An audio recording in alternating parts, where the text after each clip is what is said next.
Kembali lagi dalam program Ranah Publik. Pagi hari ini masih bersama saya Raga Satria. Saya Siti Aisyah, juga masih bersama dengan narasumber kita, Mitra Muslim. Kita bahas tentang ditolak ramai-ramai, bisakah Undang-Undang Omnibus Law Ciptaker dibatalkan? Ya. Bersama dengan Dr. Hufron SHMH. SHMH, beliau Dosen Fakultas Hukum Untak Surabaya ya, Mitra Muslim. Baik Pak Hufron, mungkin bisa menanggapi yang tadi sudah saya bacakan ya beberapa komentar. komentar. Saya coba bacakan beberapa lagi Pak Hufron, nanti di komen sekaligus gitu ya. Ada Dr. Randa Muharni ya.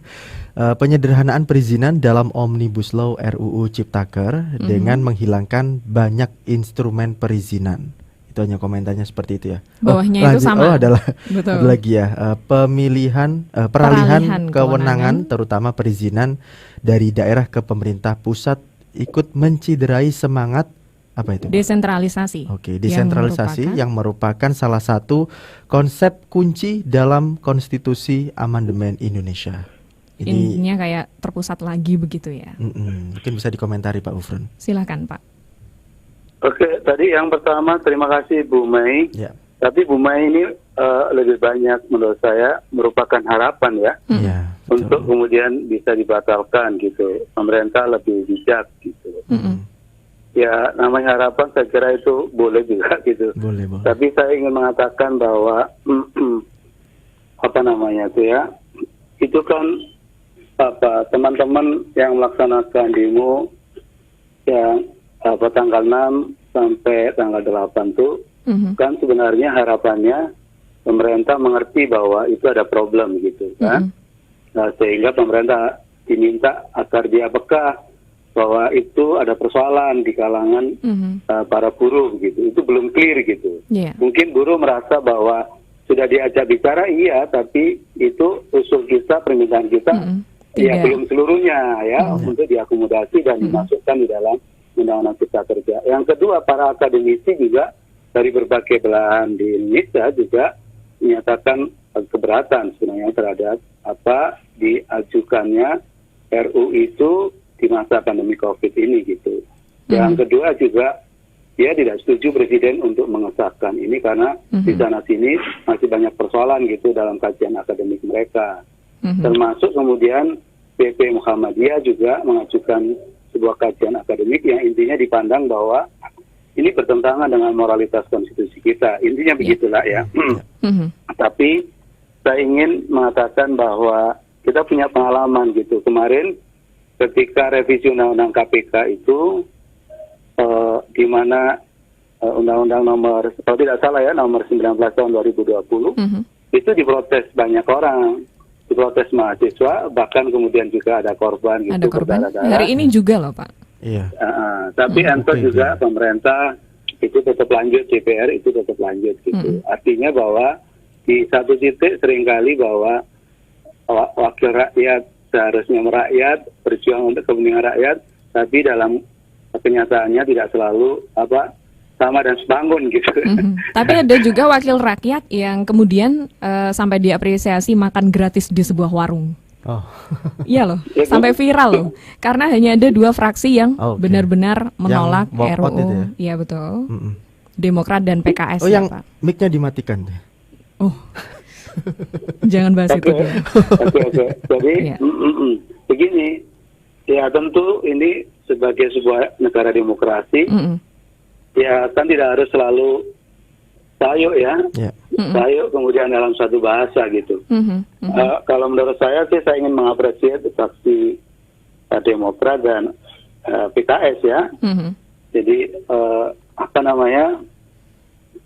dia menilai bahwa rancangan undang-undang ini juga begitu cepat seperti kejar tayang, banyak materi muatan yang sebenarnya masih belum clear and clean.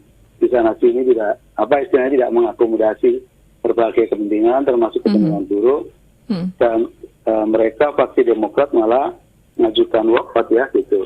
Tapi PKS tapi intinya banyak melakukan penolakan tapi tidak melakukan walkout. Saya ingin bahwa dalam negara demokrasi hal seperti ini harusnya dilakukan gitu. Karena kesan yang saya tangkap selama ini seolah-olah antara DPR dan presiden itu ada operasi senyap gitu.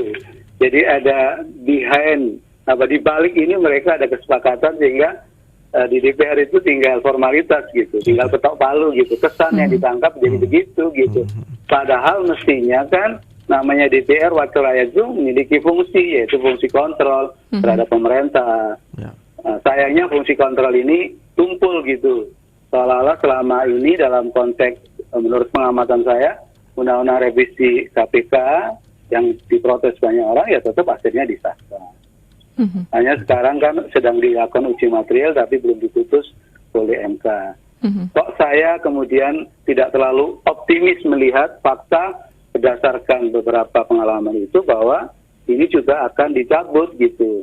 Saya malah meyakini segera ini akan disahkan oleh Presiden, ditandatangani dan kemudian didaftarkan dalam lembaran negara gitu.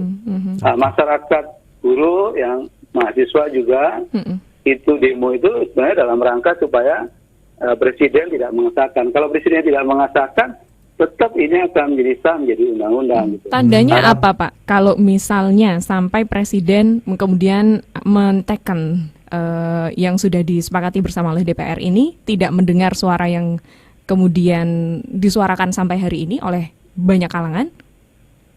Ya ini sebenarnya ini bukan yuridis ya, tapi ini politik ya. Kita punya pengalaman sejarah soal yang 21 Mei 1998 yang kemudian Pak Harto mengundurkan diri itu kan karena ada people power kan, di mana semua elemen masyarakat daerah-daerah kemudian ngeluruk gitu istilah saya ke Jakarta, minta kemudian Pak Harto mundur dan Ketua MPR kemudian meminta Pak Harto mundur. Tetapi memang itu kondisinya beda. Karena apa? Karena saat itu juga TNI gitu kan, juga polisi itu berada di belakang istilahnya.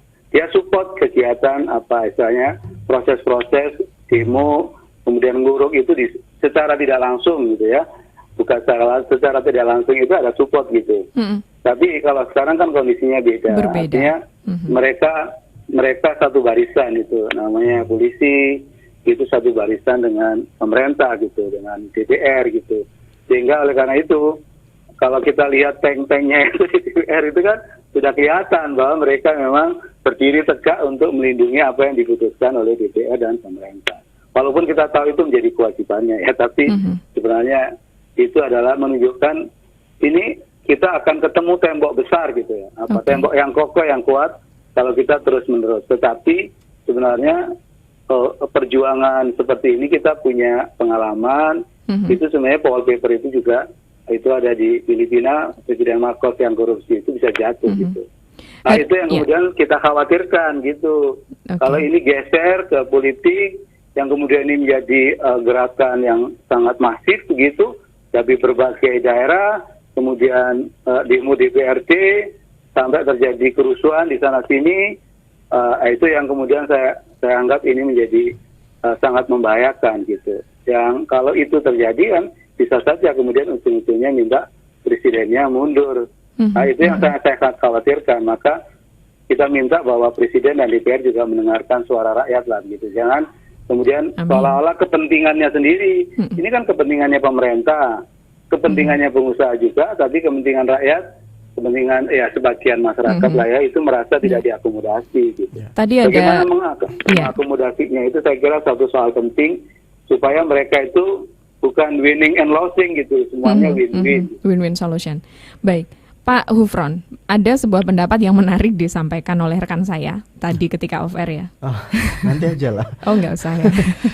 Kilas warta aja dulu. Oh ya, kita kilas warta dulu, Pak Hufron. Nanti akan kita sampaikan bagaimana pendapat dari mitra muslim yang lain. Masih ada waktu yang mitra muslim di sesi yang terakhir. Tetap dalam Ranah Publik. Ada WA dari Bu Suryani Elisa Nasution yang menyampaikan tidak mungkin dibatalkan karena beritanya memang ini keinginan lama dari presiden begitu ya, dan juga DPR. Cuma namanya saja, skip dulu ya. Intinya semua harus memiliki hati nurani untuk membela rakyat begitu ya. Terima kasih banyak untuk Bu Suryani Elisa Nasution untuk pendapatnya. Pak Ufron, kita sudah berada di ujung acara sebenarnya. Mungkin ada beberapa hal yang patut untuk diketahui masyarakat secara umum ketika ini ada begitu, ramai-ramainya ada, korban juga berjatuhan gitu kabarnya. Tapi langkah cerdas apa sih yang bisa dilakukan oleh rakyat untuk bisa mengajukan keinginannya agar dipenuhi oleh pemerintah? Ya, satu, sebenarnya saya ingin kasih catatan yang Bu Dr. Anda Muharini ya tadi, Muharni ya. Iya. Itu memang betul itu kalau kita cek soal kaitannya klaster penyederhanaan perizinan berusaha, itu saya menangkap kesan semua dialihkan ke pusat, jadi sifatnya sentralistik ya. Itu. Padahal kalau kita membaca konstitusi di pasal 18A yang ayat 2 itu intinya bahwa hubungan antara pemerintah pusat dan daerah dalam konteks keuangan, pelayanan umum, ya, perizinan itu kan katanya pelayanan umum ya, pemanfaatan sumber daya alam dan sumber daya lainnya antara pemerintah pusat dan daerah dilaksanakan secara adil dan selaras berdasarkan undang-undang. Jadi kalau semua ditarik ke atas, di mana letak adil dan selarasnya.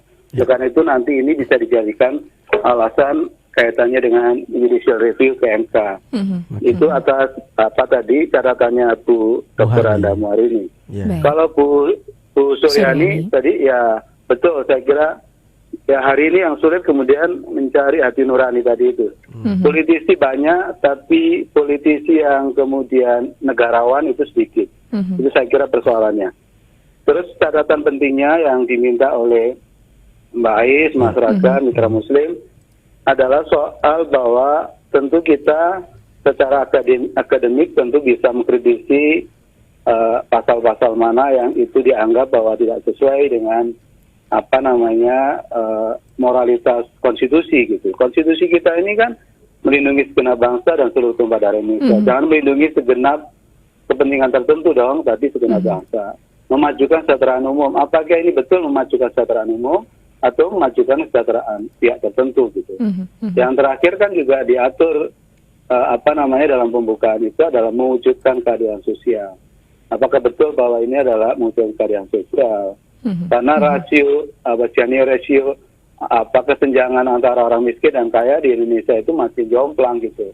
Apakah betul bahwa ini adalah sebagai obat mujarab gitu? Apakah betul ini sebagai obat mujarab dalam konteks menyelesaikan kesenjangan sosial ekonomi? Karena banyak pihak mengatakan begini, bahwa sebenarnya ini bukan semata soal investasi. Persoalan besarnya itu adalah investasi besar tapi kemudian korupsi ya sama saja gitu.